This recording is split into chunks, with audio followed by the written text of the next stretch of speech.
having just finished extending the garden shaft down to a total depth of 106 feet over the course of the next few days. Representatives from Demise Contracting Limited will conduct a probe drilling operation to look for sections of the tunnel that may still be intact and hopefully pinpoint the location of the possible treasure. This is the story of Oak Island, a small piece of land in Nova Scotia that has captured their imagination of treasure hunters since the 1700s. People have long believed that Oak Island holds incredible treasures, everything from pirate loot and Shakespeare's lost works to the Holy Grail and the Ark of the Covenant, possibly hidden by the Knights Templar. But now, after centuries of speculation and countless expeditions, the mystery of Oak Island has finally been solved. Early excavation. Very little confirmed information is available about early treasure hunting on Oak Island, so most stories are based on word of mouth from the late 18th century. It was only many years later that publishers began investigating these stories. The first printed story about treasure found by a settler named Daniel McGuinness appeared in 1857. 5 years later, one of the original diggers gave a statement about the original story and the activities of the Onslaughts and Truro companies. The earliest story by settlers, first recorded in 1863, involves a dying sailor from Captain Kidd's crew. He claimed that a treasure worth £2 million was buried on the island. The most popular discovery story says that around 1799 Daniel McGuinness found a depression in their ground while searching for a farm location. Believing this depression matched the Captain Kidd story, he got help from John Smith and Anthony Vore. They dug and found flat stones 2 feet down. Later accounts mention oak platforms every 10 feet, but the earliest stories only talk about marks at these intervals. The stories also mention tool marks on the pit walls, and the soil was loose. Unlike the surrounding ground, the three men reportedly stopped digging at 30 feet due to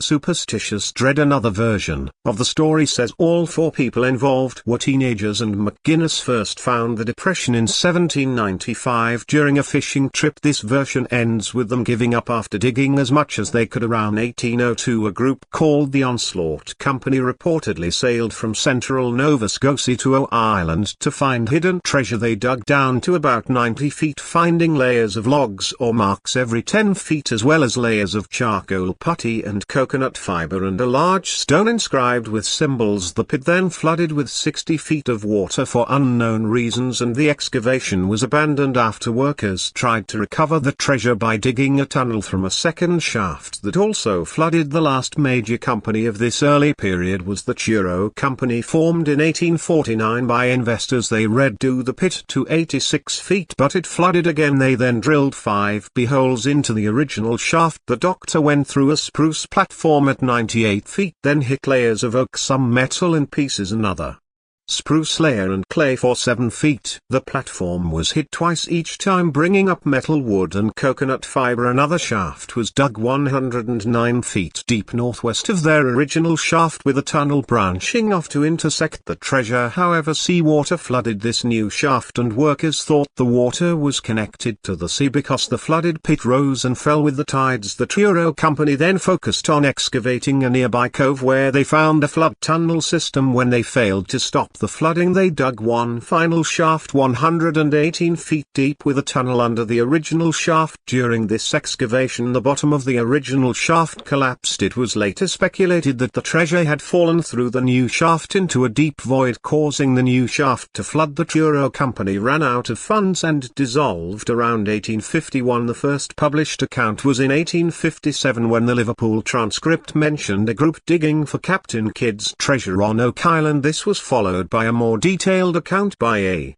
Justice of the Peace in Chest, Nova Scotia, in 1861, also published in the Transcript under the title The Oak Island Folly, expressing skepticism about the treasure. The first full account of events on the island appeared on October 16, 1862, when Anthony Vaughan's memories were recorded by the Transcript. This account included their activities of the Ono and Truro companies, the mysterious stone, and the Truro company's auger hitting wooden platforms and metal in pieces. These accounts, based on Liverpool Transcript, articles also appeared in the Nova Scotian and the British Colonist and are mentioned in an 1895 book called A History of Lunenburg County. The Oand Association in 1861. A group called the Oak Island Association tried to dig up the original peat on Oak Island. They dug it down to 88 feet and also dug two new shafts. One shaft missed its target, a supposed flood tunnel, while the other connected with the original shaft at about 105 feet deep. However, both shafts filled with water when they hit the flood tunnel again. One of the wooden platforms at 98 feet collapsed and fell to a lower level, causing other platforms to fall to any treasure, along with about 10,000 bed feet of wood ended up around 119 feet deep. In the fall of 1861, the first accidental death happened when a pump engine exploded, killing a worker. This was first mentioned in a book from 1863, and then more details about the death came out 5 years later. In the spring of 1862, the group dug another shaft 107 feet deep, parallel to the original one. They tried to pump water out of the original shaft, reaching 103 feet deep, but the pumps couldn't handle the flood water. They did find some old tools left by earlier diggers. In 1864, they made one last effort to reach the money pit but hit the flood tunnels again. By then the original shaft was weakened by salt water and workers refused to enter it. Mining engineers inspected the shaft and declared it unsafe. The group ran out of money and stopped their efforts. In 1866, another group called the Oak Island El Dorado Company, or the Halifax Company, formed to search for the treasure. By then Oak Island was full of shafts, holes and tunnels from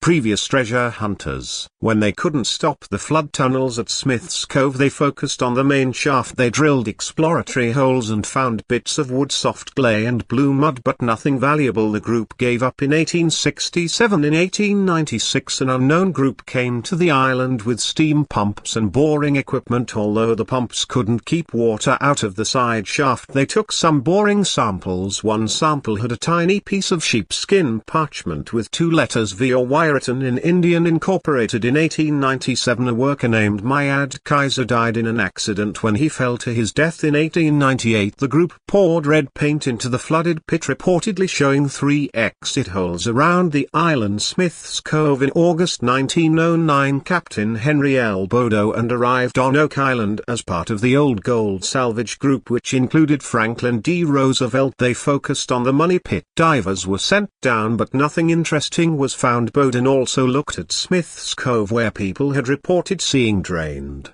tunnels and a ring bolt in a rock. They discovered the remains of an old dam from 1850, but nothing else. Bowden also checked a stone cipher in Halifax, but it was just a hard basalt rock with no symbols. The team left the island in November 1909. In 1928, a New York newspaper ran a story about Oak Island, sparking interest. William Chappell dug a new shaft in 1931, hoping to find the original pit at 127 feet deep. They found an axe, an anchor and a pickaxe, but the area was cluttered with debris from past digs, making it hard to identify their origins. Gilbert Eden, a steel company owner, read their article and became intrigued by the engineering challenges. He made 6 trips to the island, collected books and articles, and even consulted an author in England. After buying part of their island in 1935, he began his own digs but found nothing significant. In 1959, Robert Restall, his son and partner Cary Grass, started working on Oak Island. In 1965, they attempted to seal a storm drain in Smith's Cove and dug a 27-ton shaft. Tragically, on August 17th, Rister was overcome by toxic gas. His son Gracer and 2 others also died trying to save him. That same year, Robert Dunfield leased part of the island. He used a large crane to dig a 134 feet deep and 100 feet wide pit, building a causeway to transport the equipment. His lease ended in August 1966. In January 1967, Daniel C. Blankenship, David Tobias, Robert Dunfield and Fred Nolan formed a syndicate to explore Oak Island in 1969. Blank Ship and Tobias created the Triton Alliance and bought most of the island. They dug a new 235 feet shaft called Borehole 10X where they claimed to see chests, human remains and tools through a camera. However, the images were unclear and unverified. The shaft later collapsed and work stopped due to a lack of funds and partnership issues. In 1979 the island was featured in an episode of the television show In Search of. In 1983 Triton Alliance sued Frederick Nolan over land ownership. Nolan's ownership was confirmed in 1985 but he had to pay damages for affecting Triton's tourism. Triton lost the appeal in 1989 though Nolan's damages were reduced during the 1990s. Exploration slowed due to legal disputes and financial problems. In 2005 part of the island was up for sale for $7 million. The Oak Island Tourism Society hoped the Canadian government would buy it but a group of American drillers did instead. In June 1996 Robert S. Young bought a 4-acre piece of the island from Fred Nolan. This land remained untouched. Young documented his finds including a 1781 Spanish silver coin on his website. He passed away on October 28, 2020 and the land went to his estate brothers Rick and Martin Lena. In April 2006 it was announced that brothers Rick and Marty Lena from Michigan bought 50% of Voyant Tours from David Tobias for an undisclosed amount of money. The other half of the company is owned by Dan Blank and Ship. A year before this purchase, Centro Developments along with Alan Costu and Brian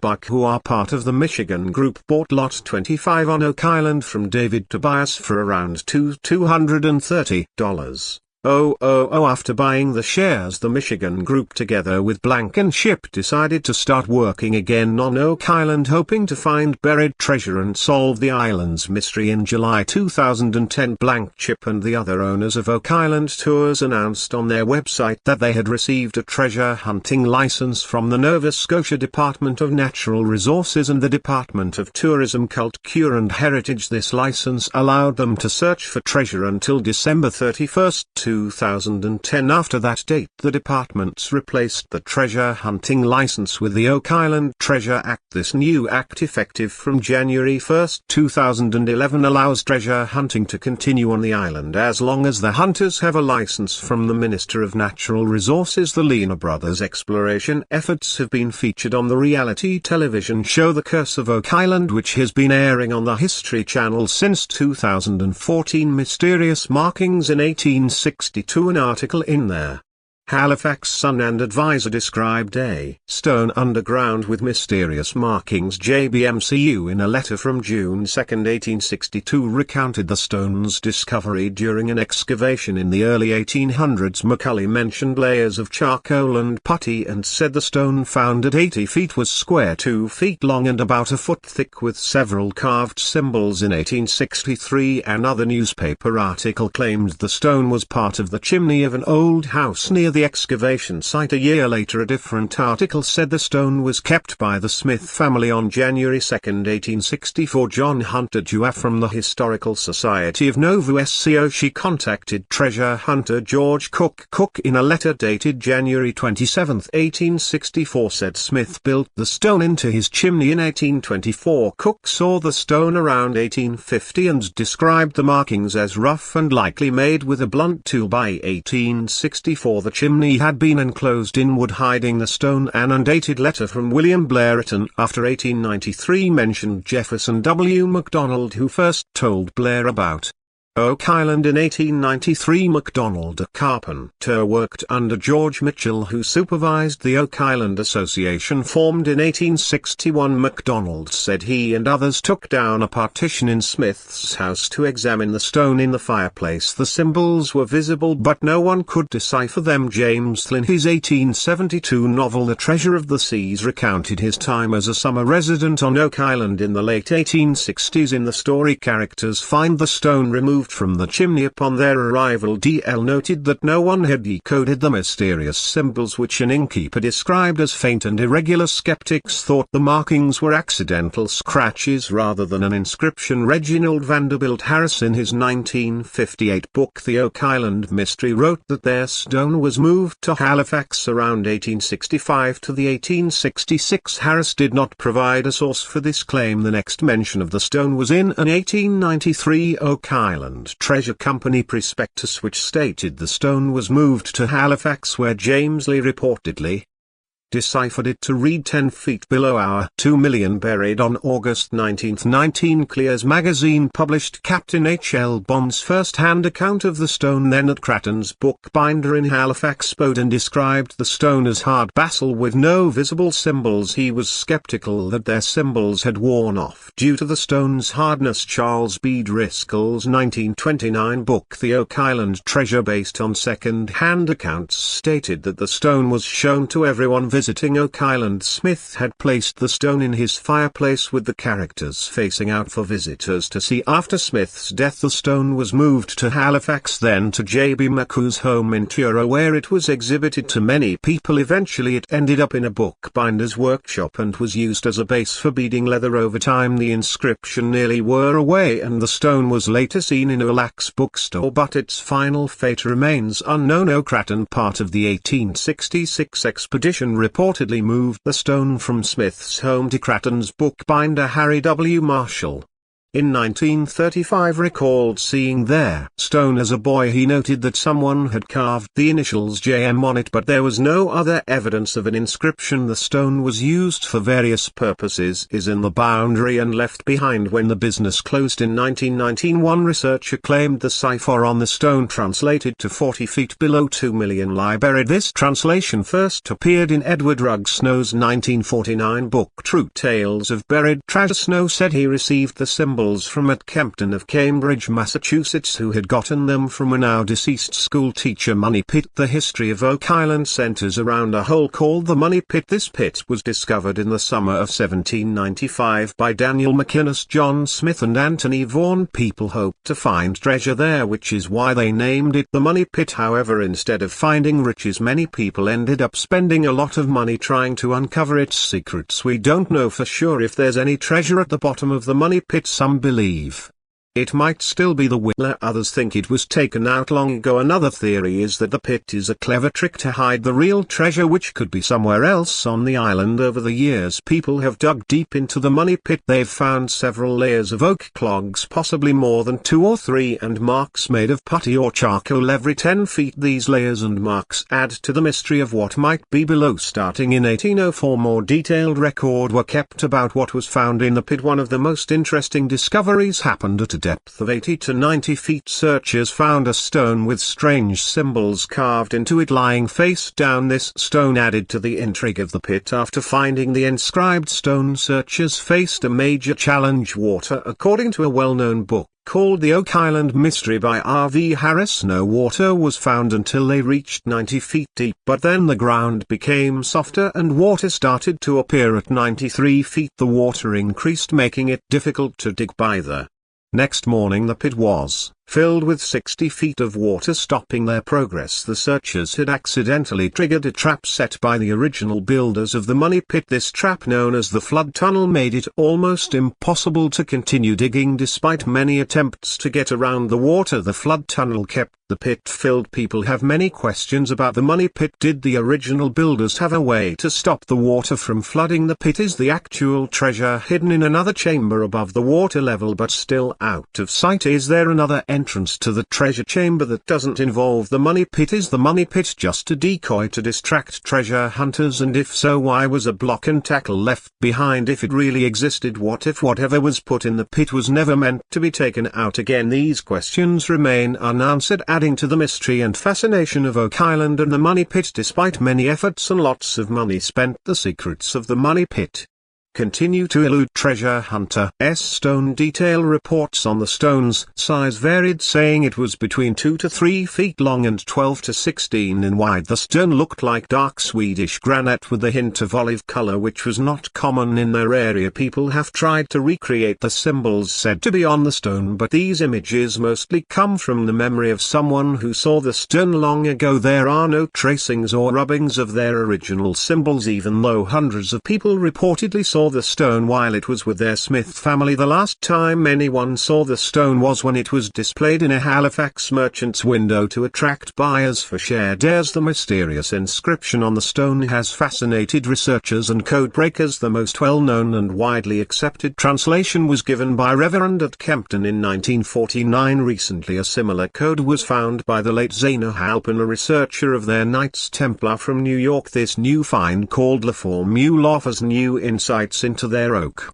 Island mystery. La Formula pars to fit with the Kempton cipher when translating the symbols into French and adds more letters to help complete the code. Security system. Oakland's security system is the water surrounding it, and many people who have searched that have found it incredibly hard to remove this water. The designers of the money pit laid out a well thought out trap. When the pit reached a certain depth, it unlocked an airlock. This allowed a tunnel system to bring in water from the sea and fill the pit up to the level of the tide. Some folks might think, well, obviously if you dig deep enough you'll hit the water like digging a well, but the water in the money pit wasn't from underground, it was salt from the sea, and despite digging other holes nearby even deeper, they didn't find any water. Once the early searchers figured out that it was salt water, they tried to find out where it was coming from. This led them to Smith's Cove, where they made some important discoveries. They noticed that when the tide went out, water leaked from the shore at different spots. When they dug deeper, they found a clever system of drains made from boxes and filled with a filter made of fiber, eel grass and beach stones. This system was designed to keep water flowing into the pit without getting blocked. It was simple but really effective. They found so much of this fiber that they had to stack it on the beach like hay. They later discovered that these drains led to an underground tunnel that went about 460 feet from Smith's Cove to a level 101